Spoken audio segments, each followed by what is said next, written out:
Welcome to Hockey on Tap podcast, episode 222. I'm your host, Bill Dean. I'm, of course, here with my one co-host. Schwim and Shorts Guy decided not to show up for today's episode, so I'm here with Steven. Yep, unfortunately. But brought to you by Part-Time Radio, courtesy of Mr. Sam Wu. You can find us on Twitter, Instagram, Facebook, YouTube, Apple and Google Podcasts, Spotify, and iHeartRadio. Leave us a 5-star review if you'd be ever so kind. Esteban, what are we drinking? Down my journey still. I think this is the newest one. Do they have years on here? I haven't even checked, but I haven't seen this one before. Limited release. Anyway, this is what it is. For God's sakes, Melvin. All right. Anyway, there it is. Hendrix. Another one of their variation limited releases called Flora Adora. I like it. Sounds from the Cabinet of Curiosities. It's the bottle's the label's actually with that butterfly. Very cool. I like it. Yeah. I think I want to say it's this year's, but I don't see a year anywhere. Anyway, so this is what I'm having tonight. She's in her room. I'm getting bombarded by two young ones right now who couldn't find mommy. She's in mommy and daddy's room, hiding in the couch. I'm sure hiding in the couch. Yeah. I see you have a right now. Oh, there's one. Do you have a different angle? I'm just noticing. Think so what? I don't know. It looks what do different. You typically see? I don't remember, but I don't remember that. What is that? But what is that? I think picture behind you. So this is Sam the Minuteman. That's UMass. Obviously, below me this way is Bebop Rocksteady, Donatello, and Raphael from the Ninja Turtle video game. Yeah, the arcade. Probably it's the two. Yeah, it's because of the two of us. I think you see more of a wide shot. So then, obviously, you got all the wall of awesomeness back there, and then maybe you see Bebop. You get a nice in my shot. You get a nice view of my stove. I do, yeah. And my microwave. Yeah. Oh, for a second, I thought Melvin just ate this thing. Where did that thing go? What? There it is. This little freaking tie from the cap. No. But now he's gonna wear it like a hat instead. All right. Myself, I am drinking courtesy of Mortalis Brewing. This is called Demi-Hydra Crustable. It is a sour ale brewed with grape, peanut butter, and strawberry. I don't know about that grape. What do you mean? I don't like things brewed with grape. Well, I don't like grape flavor, I should say. Well, I will try it right now, and if it is good, or if I think it's decent, I will have you try it when you come over next time. All right. Oh, son of a! It just exploded. God damn it! I'm gonna be straight honest with you. I don't have a single clue what this pod title means. Oh, well, let's go to that on tap for today's episode. Here's our weekly snapshot. If you didn't know, the Rangers sent out a letter, which it's the second letter that they have issued in the last 8 years. The first one, because people are idiots, they have to remember it was not Chris Drury that sent out the first letter. That was Jeff Gordon, because the Rangers were blowing it all up, and they blow it up, and miraculously Panarin falls in their lap and the first and second overall picks. And, then he gets fired because he turns on Dolan with the whole thing with Tom Wilson when he basically assaulted Artemi Panarin. Yeah. They overfilled this beer, so it was literally coming out the top. Okay. Sounds like you're struggling a little bit. Okay, so I don't test. Yeah, I can speak today. I swear I can.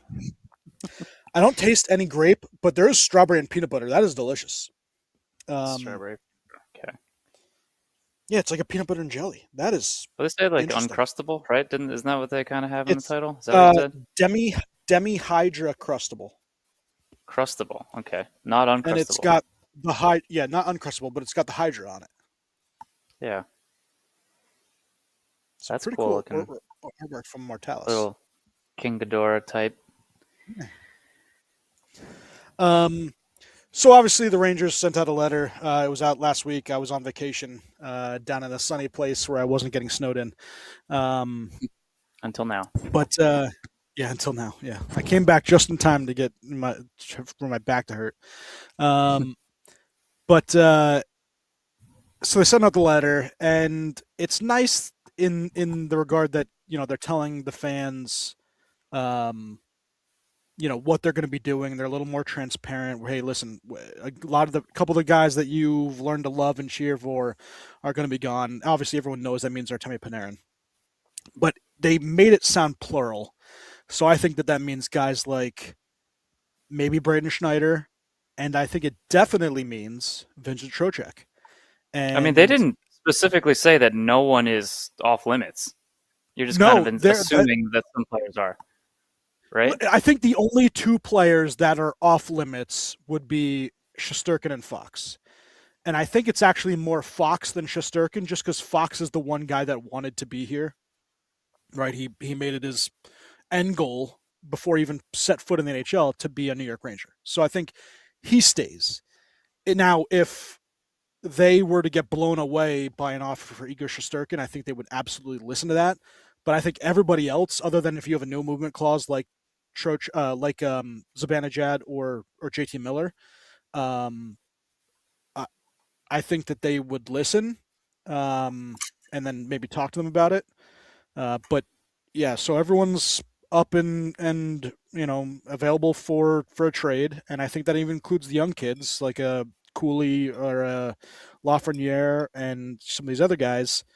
And it just and the letters really suck because it sucks being a Ranger fan and seeing this. When you had expectations just last season of being a Cup contender, and like I said, I do like that they're being transparent. Hey, listen, we're gonna do this soft retool or whatever the hell they want to call it, right? Rebuild, retool. It just means that they're gonna be not competitive for a few years while they figure their shit out and try to get draft picks that'll save their life. Because if Drury does not fix this, I don't think he survives. Past that, right? If this trade deadline does not recoup a ton of assets and assets that will push the Rangers to contention in the next few years, it's going to be he's going to lose his job because I can't imagine that he survives this. No, if he does not get a boatload, and I think we kind of talked about it. I think Trocheck is, if he's available, I think he's the biggest piece on the trade market because he's got 3 seasons after this one, so he's got technically 4 playoff runs in him. He'll have a contract that's $5 million for a quote unquote middle six center, right? A second or third line center. He is on Team USA, which for the old dumb GMs out there because they're old and dumb, they think that matters and that is a big thing to people. And listen, he's on Team USA because he tries really hard and he does everything that a GM that is looking for a grit guy to do. Right? He does all that. And those will give him brownie points. It really will, because guys like that seem to, be the, be what these GMs look for, right? These sandpaper guys that'll give you points, but also ruffle feathers, and that's Vincent Trocheck. So I think he's the big guy. Obviously, Artemi Panarin, because of his no movement clause, is going to be a little harder to deal because he's probably only going to pick a couple teams. And if he can work out a contract with that team where he gets an extension there, maybe they get a little more. But I think it's probably something similar to what Brad Marchand got the Bruins last year. Braden Schneider actually probably will get more than Panarin, which is crazy to say, but GMs also like right-handed physical defensemen, and they'll pay an arm and a leg for that, because they're dumb. And they'll see what they can get for Lafreniere if there is really someone that comes out of the woodwork. And I actually wanted to get your opinion on this, Steve. Friedman did mention that Seattle and Shane Wright were also on this. They're having issues, right? Would you deal Shane Wright for Lafreniere straight up? What side do you think wins there, or is there a winner? So I think it's pretty much. I don't think there's a winner. There was Shane Wright a year younger, right? Maybe A year? No, well, he, actually, he was technically, he's 2 years younger, but he was in the draft afterwards because yeah, he's an older and Lafreniere's are younger, right? So it's almost yeah. 2 years. I mean, I think that the problem is where I think straight up would be fine, but I also don't know that straight up is necessary because I get that the Rangers are they're gonna make moves, right? And Yeah, if they were in a position where they were fighting for a playoff spot, I think that would be a good trade. But for a team that's bottoming out and looking to do whatever it is, so we don't know exactly what they're going to do until some of these trades start coming through. So because if they're trading these guys away and they're looking to just collect picks, then I think they're looking for what the term was guys that are either close or in the NHL now, and yeah. then picks that could possibly be made to trade later. So I don't think they're going to get a gun for somebody's prospect and then hope that someone else would want that prospect later. I think they would go for a young piece or someone that's almost there, so that they're not they could trade them if they do want to. Yeah, I think that I mean there's a lot of more nuance that would go into a Shane Wright for Lafreniere straight up, but I don't think it's a bad idea. All right, They I both wasn't I had a wasn't lot of hype, yeah, I wasn't like, and it ooh, changes that sounds changes scenery great. to do well. Yeah, I have a feeling. My problem is I have a very strong feeling that Lafreniere going to Seattle would take off, and Shane Wright would remain a project. And I'm all right, yeah, I not. don't like that. I still need to see because, from my understanding, Mike Sullivan came on board this offseason knowing that Yeah, this was basically inevitable. And to the point where he kind of wanted to, and I'm not saying like there's obviously no self-sabotage anywhere, but he kind of wanted to construct the roster in a way around that him. his system can be Yeah, more beneficial. yeah, Whether or not that includes, a bunch of like homegrown young guys that you can train that don't have any sort of system. Well, they have a system, but not like a true NHL system in them, and that they can just be, they're green and they're just getting all of yeah, his all of what he wants right from the beginning, and he can basically mold them into what he wants. That hasn't really been his mo. He had some, he brought up the young guys when he first started in Pittsburgh. He brought up the Wilkes-Barre guys when he got promoted, but beyond that, he hasn't been great as far as handling young players.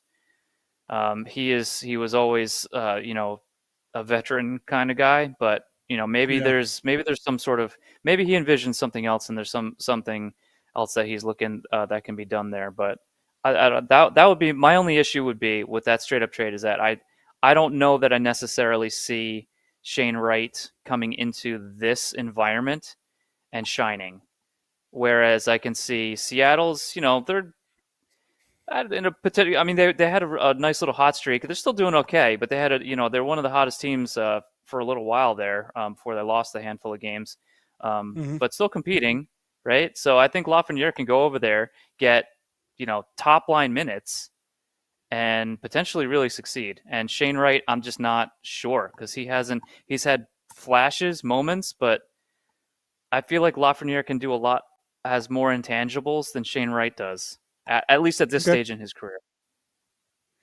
No, I wasn't like, ooh, that sounded great. But he did mention it's going to be a trade like Dylan Cousins for Josh Norris, two guys that have kind of fallen out of favor in their own Yeah, squads. So it's one of those reclamation projects. I still think you can Um, get some. I still think you can get something different than just like a straight up failed project for a failed project. Like I think you well, can here actually was collect the some other. draft. And then, like you said, you This can was like sort of what Dubas has been doing, and collecting draft picks and collecting draft picks, taking on contracts that from players like yeah, Kevin Hayes and people giving you draft picks just to take them on. It's somebody like Tomasino was the same. Cody Glass goes to the Devils. He gets a pick for him when they got collecting guys for nothing and then turning them over for second round picks, and then turning those second round picks into a player like Chinikov. Like I think that would be something. If you look at that route and how Dubas has been doing it in that aspect, I think that's something how the Rangers can really look at. Well, first of all, what Washington did, because Pittsburgh is basically trying to mimic what Washington did. Although Washington, taking a step back this season, people thought that they would be more competitive based on how well they did last season. But that being said, they still did it very well. So they still have a playoff competitive team after basically, saying they were blowing it up and rebuilding because they lost all those players. But I think the Rangers can potentially look at that, dish some of these guys off, collect some draft picks, and then maybe using those excess draft picks to get somebody like Shane Wright. And this way you can still keep Lafreniere. But I don't know. Lafreniere, I think he's potentially going to go, and I actually do think he can get you a sneaky good package. I hope so, because I do think that he relies on someone like Panarin to carry him, and that's when he had his best season, right? He was on Panarin's wing, and Panarin had 100 points, and he had 55, right? So he needs a play driver to kind of, be in his wheelhouse, and obviously the Rangers don't have that guy, especially if they're going to trade Panarin. Obviously Shane Wright's a center, and he's a winger, so it made sense in that regard that they would look to maybe get a center, especially if they're going to deal with Trocheck. Like I said, I wasn't fond of it, but listen, right now Carson Soucy is actually sitting out because it's expected he's going to get traded. They talked about the Islanders, so he'll probably go there for a mid-round pick, and he'll start the fire sale for this team. But yeah, it's like I said, it sucks that we have to see this letter. That's kind of why I put the title in here. But it is what it is, right? You've got to feel bad for someone like Mike Sullivan, because he obviously took this. He thought they'd be a contender right away. And when I say contender, right, playoffs, he knows eventually he's got to, work his magic a little bit. But I think he thought this would be a playoff team to start, and then he would have to slowly build around that. It just tire fired right away. And he had a chance if he just held out to go to Dallas, I think. And he's got to be pissed right now if it was between the Dallas and this floundering organization that is the New York Rangers. Yeah, I think location mattered. I think it mattered for him. I don't know if he'd want to go out west. Who knows? But I do think, from what I understand, from what I had heard from whoever talks to whoever inside there, is that he had an understanding that this could potentially happen.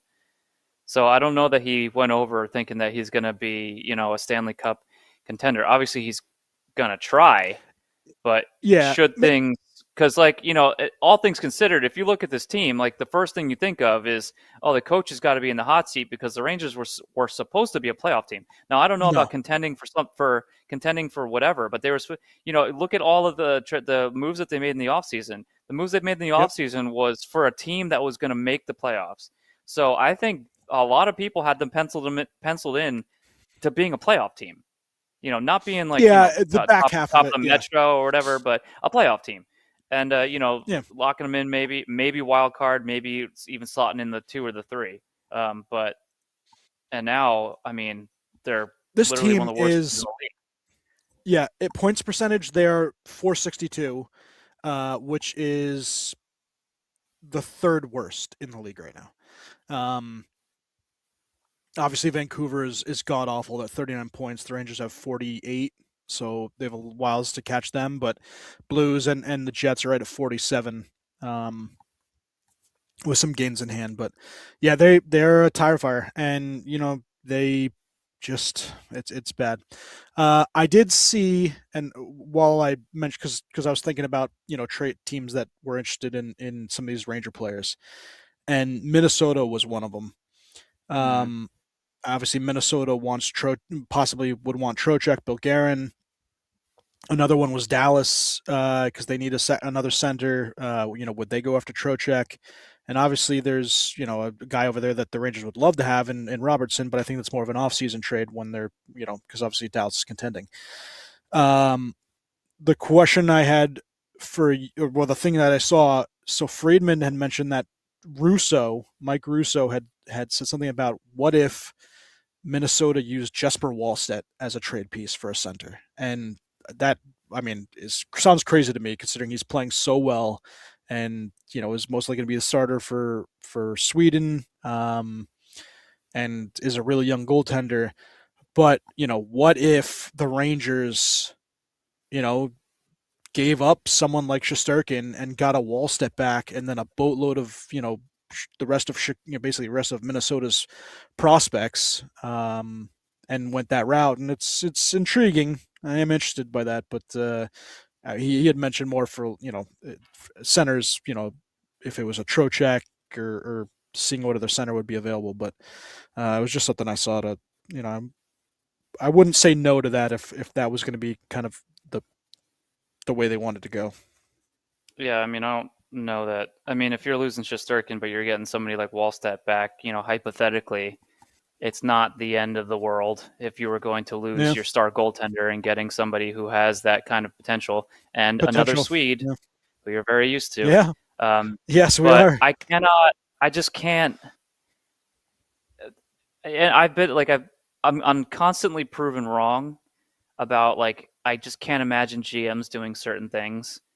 So I have to stop saying that. You do. But I need to figure out how to rephrase it. But for the sake of this argument, before I can think of better words to use, I cannot imagine why a GM would give up on Wallstedt now and just be like, Gustafsson is a fine goaltender. He's signed for a while.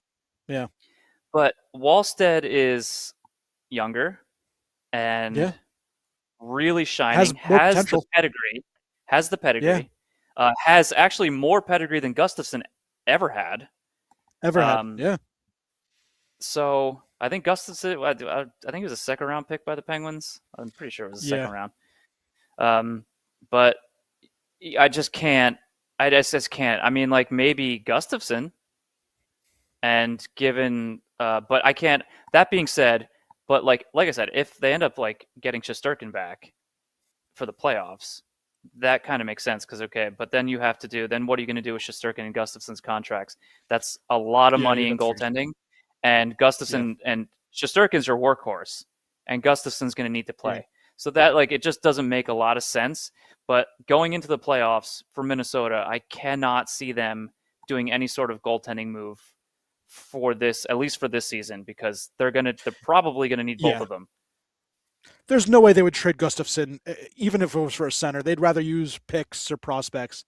It just when he said that, and then Friedman kind of confirmed it, I was like, if he was available, that's something that I would obviously be interested in if it meant our goalie was going the other way, and they got Yurov and a bunch of other guys. But the hypothetical game so is always fun. Oh, it's fun. It's always fun. All right, let's go to a couple of things, and then I wanted to talk to you. So obviously last week we missed it, but obviously Connor McDavid had that 20-game point streak where he had, I think it was 40-something points, and he was on fire, and it kind of reminiscent of Sidney Crosby's historic point streak from 15 years ago, which was 15 obviously ago, Crosby. Yeah, when he was just a beast, and he still is a beast. He's almost 40 years old and has a on a 50-goal pace, which is just crazy. 40-goal pace, which would make him the oldest 40-goal scorer in NHL history if he hits it. I did have a couple more items, and then I wanted to get your opinion on Stanley Cup contenders, and how many you actually think there are. Josh Dolan got a new deal. I'm just going to go through some things. Steven Stamkos finding his goal scoring. He's on a 59-goal pace right now, which is pretty nuts. He's going to obviously falter a little bit, but never an Olympian. Right? Never an Olympian. Never an Olympian. Yeah. Yep. So crazy. I think that was one thing I wanted to bring up the last time. Not to go off on a certain, but the amount of slam dunk Olympians that there have been over the course of the last, was it been 12 years? Yeah. Since we've been to the Olympics, just slam dunk would have been on the one of the national teams and like a star of that national teams. And fast forward to we're back here, and they're never. He's one that's never going to represent Canada in the And Olympics. I think he's in the and I IHF, forgot but why he was he just too young? Because he's I think a so. year He or two wasn't. older He than wasn't Crosby selected or for one younger. year. Yeah, he's a couple years younger than Sid. Yeah, two maybe. I think Yeah. two, maybe So three. that's when obviously the golden goal he probably missed out just a little bit, and then the next two Olympics obviously were canceled. Well, at least not NHL players. Yeah, that sucks because he would have absolutely been on someone that's on the line with Crosby and scoring goals while Crosby's dishing it to him. They just would have made a smart move, and he never got the chance, which does suck. Yeah. Um, and what other guys do you think? Like, who else would you think should have been an Olympian the last, I guess you'd have to say 12 years, that probably did not get a shot? I mean, Um, he's the biggest one because Stamkos is yeah, probably going to be a Hall of Famer. Probably going to be a Hall of Famer and never an Olympian. I think that's one thing. yeah. Maybe next week's episode we can go through a couple who are potentially like what Hall of Famers never played an Olympic game, unless of course how your I country is got one for represented. you. Who's that? Tampa Bay Lightning. Nikita LeCavalier? Kucherov. No, Well, yeah. I mean, that's different circumstances. because he missed obviously the last one because they weren't in it, and Kucherov's been him. He's been Kucherov for how many years now? I would say 8 years, 9 years. Yeah, but One, two, three, if four, five, Russia six, seven, was eight, not nine. doing what they're doing, he would be there now. So he's not just like being left off of a squad. Like Yeah, I see what you're so saying. So a guy that's going to be left off because he's too old now, but probably should or just like have a little bit. declined, maybe not necessarily too old, but just like declined to the point where he's not as effective and he's just been Yeah, surpassed by, you know, Shifley, more people. I think Shifley's a snub, to be completely honest with you. and he should be on this team. Yeah, now. Yeah, Yeah, Stamkos I wouldn't pick. I mean, even maybe on the reserve team, probably you'd put him on there. Maybe if you're yeah, gonna make it a maybe on the team of the reserve. guys who haven't made it, he'll be there. But I think Shifley's a snub. But Stamkos, I wouldn't have him on this roster. Was I'd pick there'd be plenty of was other guys Ryan to pick over him. O'Reilly on the Golden Goal team? I believe he was. Yes. All right, so he's just a little older. I'm just trying to go through this list, seeing if the top, guys, if there's anybody that is probably going to be out on the outskirts that would have been, they're Stamkos is close. 3 years younger. Tavares was on the team, right? The Golden Goal. I believe so. Actually, was he? Okay. Um. Yeah, I mean, obviously the Russians. There's a bunch of Russians that not Ovechkin, but Yeah, he played in that world. Remember that? I barely even remember that. Was there the World Cup of Hockey in 2016? yeah. Oh yeah, that was with the Well, I was young just thinking stars more and stuff, right? Olympics. Yeah, yeah, because he Yeah, was yeah, Team North America, all that bullshit. yeah. All he's Um, done internationally was World Junior Championships, that gold in that World Cup of Hockey back then, and a silver in the IHF World Championships. That's it. That's what all has his Malkin medals. done That's crazy. as a He's for played Russia? he, he's played internationally for Russia, in the Yes, okay. Olympics when they were obviously He when they were using NHL players and when they were still invited when they weren't committing war crimes. Um, he did he was in the Olympics where the TJ Oshie shootout. yes, He was on that team. I didn't realize that. I guess it does make international sense. play. It would have, yeah, because it would have Uh, been him and yeah, oh, because he's older than Crosby, right? yeah. Actually, did he not play in the Olympics? He didn't make World the team, Juniors. I'm trying so to he would be see. one. Oh, his first Winter Olympics and second. Oh, 2006. Triple duty for Oh, so he Russia, was. completing the World. He played in 2006. He played World Juniors, the Winter Olympics, and World Championships. That's Wow, crazy. that's a pretty cool year. Yeah, yeah. All right, we'll get on to some other stuff, but Claude Giroux, was he on that Canadian team? Maybe. He played. He Probably played for not. Russia in the 2010 Olympics also. Okay. Oh, Yeah. he went over there. All right. Yeah. Makes sense. And he All played right. in 2014. 2014. Yeah. Connor McDavid and Nathan MacKinnon just killing it in points while I'm on this page. 90 and 88. Those two are just so ridiculous. Mm-hmm. Kucherov has 78 points, I think celebrating it's crazy 74. that they didn't like. Why has there like throughout the course of hockey history, whoever was 1 and 2, there was always some sort of fabricated rivalry, right? Yeah, And why have just they not been rivals? never, like, there's nothing. Yeah. I mean, granted, like the Ovechkin Crosby thing, they were in the same division, so that's a Yep. little easier. But they fabricated the Yep. whole Washington Penguins heated rivalry. That really has never been a rivalry. The Capitals versus the Penguins. Just the Yeah. fact that they met in the playoffs a bunch of times, but it was never really something that was like ongoing for like a Philly Pittsburgh rivalry, something like Mm-hmm. that, or Islanders Rangers rivalry, something like that. But they just decided to make it that way because it's Crosby versus Ovechkin. But now you have the two, like, and I think, well, I mean, a lot of credit to Kucherov as well because he's also right there. But I think really it's McKinnon and McDavid are the 1-2 in the league, and yeah, never anything. Even Yeah. Kucherov was never put in any sort of rivalry with anybody either. I guess They're not just like not Florida. marketing these guys. I just the league. Yeah, they I don't. mean, I guess they sort of are, So but dumb. like they're not marketing them as they could market these guys so much better because they are so skilled. Good. Yeah. I was They're gonna just so say much fun to McDavid watch. and McKinnon might be two of the 5 most talented hockey players of all time. Yeah. You'd put in Lindros and you'd put in Lemieux, and you could think of a couple other guys, but like when you like every ounce of these guys, McKinnon and McDavid, is just it's 100% of everybody else. They're at such a different wavelength and tier.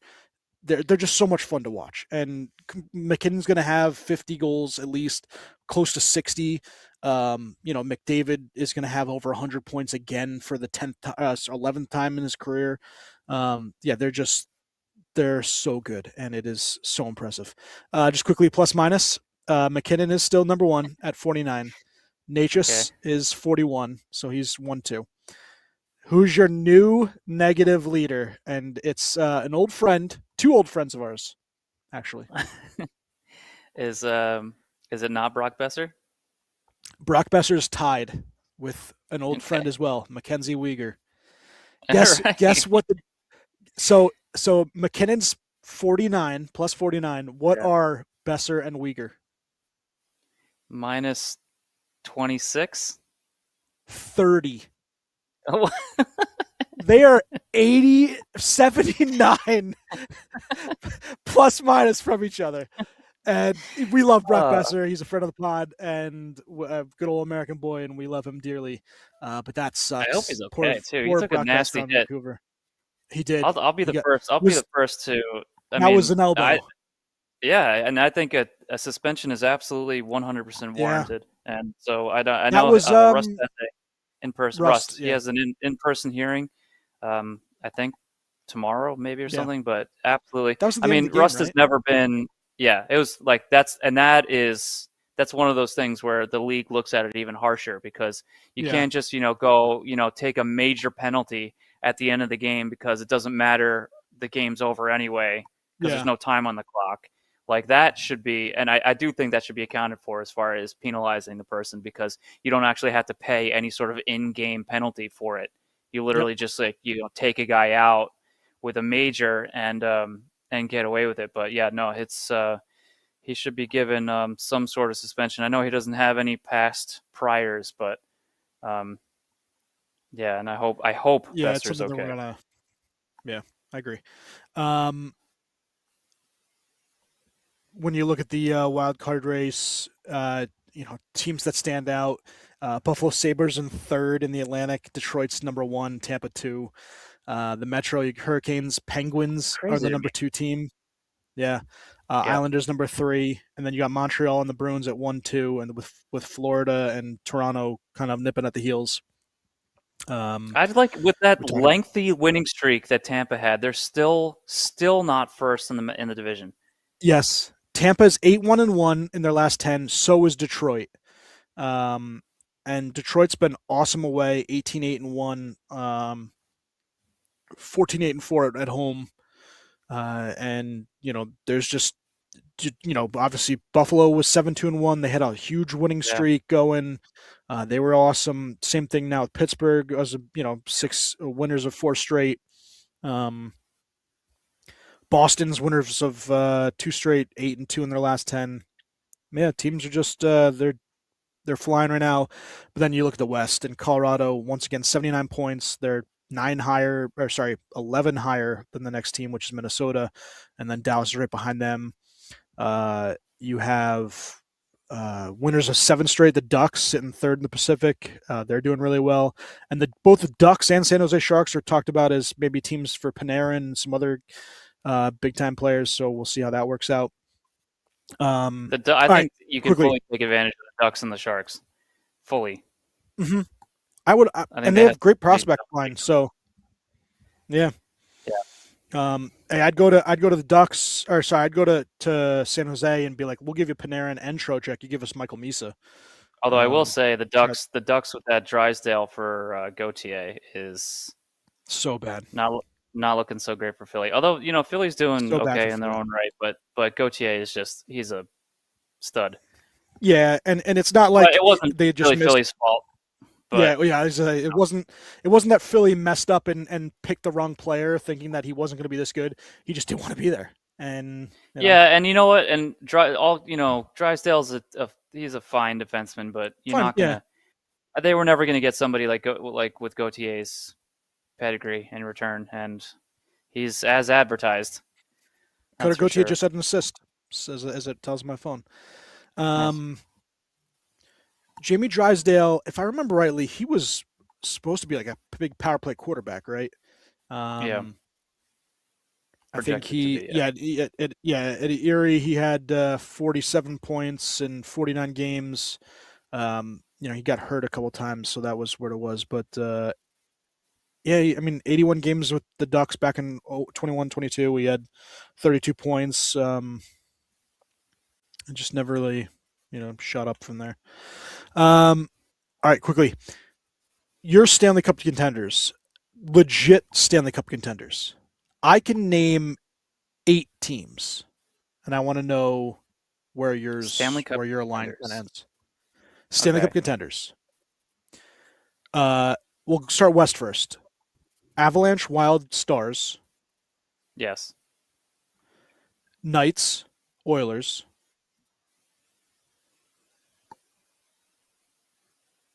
I know you don't like the Oilers, but no, it's not that I don't like the Oilers. Well, yes, I don't like the Oilers, but I don't even agree with the Knights. I think it ends with Colorado, Minnesota, Dallas. Yeah. As far as legitimate, because I just don't see they are the Cup contenders. There's obviously those 3 teams. Unfortunately, 2 of them are playing each other in the first round. I know. And dumbest thing. Only one of them will make the conference final. So yes, only one of those 3 will make the conference. So final. That's the dumbest thing of all time. Does it reseed? No, it reseeds right after the first round. I think it reseeds, and that I think it does. And you don't just play because they're in the same. I think it reseeds. I'm pretty sure it reseeds. I hope it reseeds. Okay. Because that would be really stupid if that's the case. I'm pretty sure it has to reseed. I'm almost positive. So either way, I think those 3 and I just don't see Vegas, Edmonton, anyone under those 3 coming out of the West beyond those other top 3. That's why I don't say that. Even though you didn't think it would happen the last 2 times in Edmonton because of its star power, got itself there. Okay. I mean, any like I said, anything can happen in the playoffs. 7-game series, you just kind of know a team could completely not show up. A team can completely overachieve. A lot of things can happen in the playoffs, but I think if we're looking specifically at just the powerhouses that these 3 teams are right now, I don't think anyone else should be considered a Cup contender. Yeah, I mean, I do West, just because those 3 teams exist. There's just too many. and then we forgot There's to three mention, of them that are just like much better. yeah, But yeah, that they're being awesome. said, upsets can happen. So Colorado could Yeah. lose in the first round for all we know. Well, I was to say, you could see Colorado, Minnesota, and Dallas beat the shit out of each other for 2 rounds, and then they go to the conference final and they face an Edmonton team that's kind of just flew under the radar because they beat the Possibly, yeah, Ducks and then they beat Utah. yeah. The Um, benefit of better uh, matchups. Yeah, you're right. yeah, yeah. Vegas obviously adds Rasmus Anderson. We forgot to mention that, and I think they overpaid, which is great for the Rangers because they have a bunch of guys that I think are better talent, and they see what they got. But Vegas getting Rasmus Anderson was a good move. Edmonton, just having the star power that they do, and that game from both McDavid and Bouchard on Friday night, where they, for fantasy purposes, was fantastic. They had Yeah, 11 points. Was great, that but was insane. yeah, I think they're talented. All right, in the Eastern Conference, I had 3 teams because I had received 5 in the Western. I have Tampa, I have Carolina, Yes. and I still have the Florida Panthers. Yeah, you got to throw them in Just there if they can. because, If they make it, if they make the yeah, playoffs, if they make it, yeah, they have and to be considered. Yes. they're talking about Barkov being there maybe a week before the playoff starts, and that has got to be scary for the entire Eastern Conference because he Yeah. is the missing piece that they need, and they Mm-hmm. obviously can't make a trade because they have to hold the cap open for him to come back. Yeah. But that team is still loaded, and you have Marchand playing with the Finns, um, and they're just, Chuck's back. yeah, Kachuk's back, and they'll get Seth Jones back from injury. Obviously, he's out, and with, whether we like Seth Jones or not, he's still a credible defenseman for that team. It's yeah, they are still, to me, those are the 3 teams: Tampa, Carolina, and Florida. So if we're talking about cup contenders, so how I'm going to put this is that one of these teams has to be able to beat one of the 3 teams that I had said before: Colorado, Minnesota, Dallas. And Yeah, I think honestly, only one can do that one in Tampa. Tampa. Yeah, I agree. Can beat them. Get now cup contender as in making the Stanley Cup Make it Finals. the Stanley Cup final. Yeah, So we'll just for the sake of argument, we'll say it that way. I will say Carolina is a possibility for sure. I think I hmm agree completely with you. I think, but I do think that kind of anything can happen because the East yeah, is so wide open. But I do think that Tampa is the class of the East, and I think that they should make it. yeah. Can you imagine I'll if give this to you. can't Tampa gets a first round if they finish second and they have to play Yes, Buffalo in the first round of the playoffs? Can Buffalo in the you first imagine round. that? Like that can't be Buffalo. serious, right? Yeah, All of the yeah. but like all credit to how well they're playing right now, but like They give me played great. come Yeah, on now, come on. yeah. So, Um, but yeah. I'll give this to you, Steve. I think the 4th best team in the entire Eastern Conference is the Pittsburgh Penguins, mm-hmm. and Stuart Skinner has played awesome since coming there. He really has. He's played really, really good, and maybe up for a contract extension. We'll see what happens there. Yeah, Um, I'm interested. you have obviously Crosby, who is a top 5 player still, and you have Malkin, who's playing well as long as he's healthy. And we'll see what happens with Over point per Letang, and game. maybe you guys make a move here or there to see what we can add.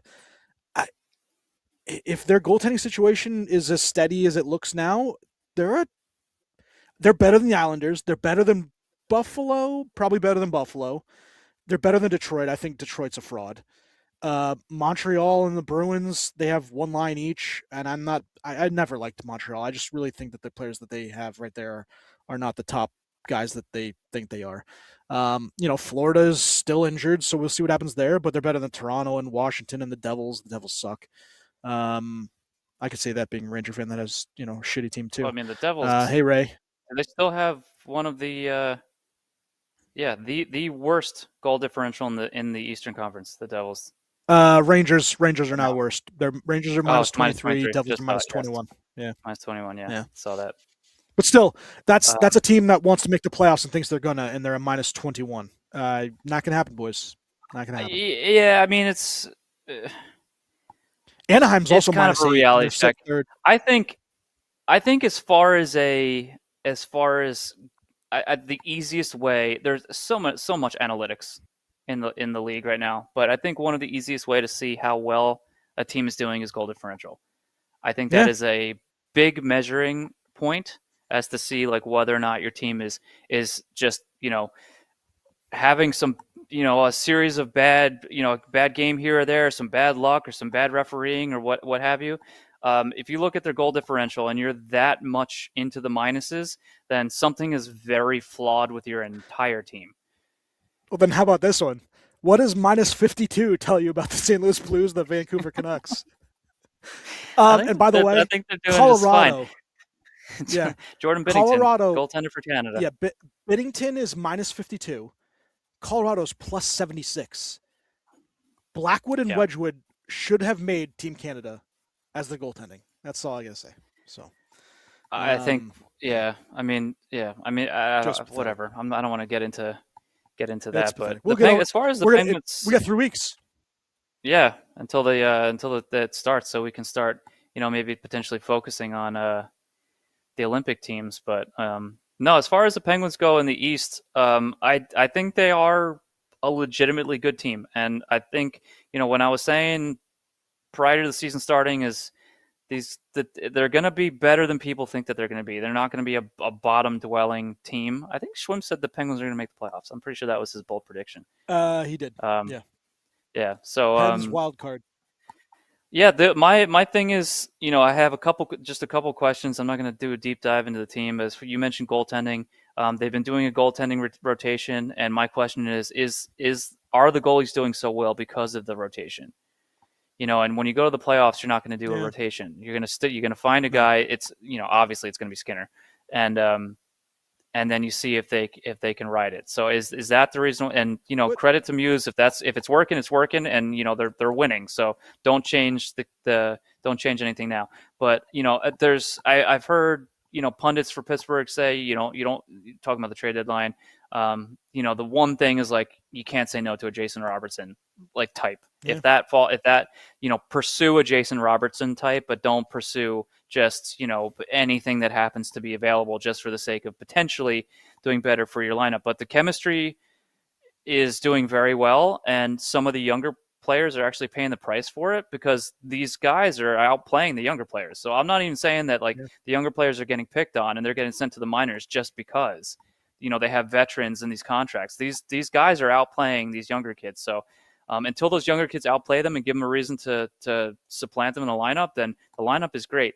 My main concern, and what nobody really talks about much, their defense, the bottom pairing, well, now he's hurt, but the bottom pairing was Ryan Shea and Jack St. Ivany. Jack St. Ivany needs to be out of the lineup like yesterday. Adios. But now he's hurt, so I kind of feel bad for saying that. But Ryan Shea's been having a fine season, but you can absolutely upgrade Ryan Shea. And I give him credit for how well he's played. So that would be my thing at the trade deadline is finding ideally one major upgrade to the left side of the defense. That would be my thing. The rest of it you can kind of just go as is. I don't know who are you giving up on the left. He's left or right? Isn't he right-handed? He plays both, so you can really do either or. If he's a right-handed defenseman, though, he's got to play the right side. He's a right-handed defenseman, but he does not play strictly right. He's actually. He would be somebody if he plays lefty. He'd be someone I'd be willing to take, something on. But I'm looking for somebody potentially like more established to have to really solidify that left side. He's not traded to the Islanders. If he's not, he's a lefty. All right. We will end this podcast. I had fun talking with Esteban. Thanks. It was wonderful. Yeah. This is better than talking to you than Schwim. That sorry son of a bee. Yep.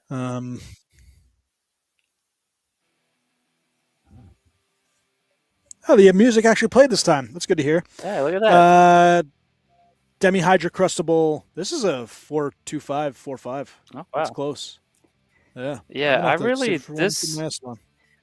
I need to have one more glass of this. This is really strange because I'm going to give it at least a 4. It might be more than a 4. The smell of this is so good, but it is exceptionally floral tasting.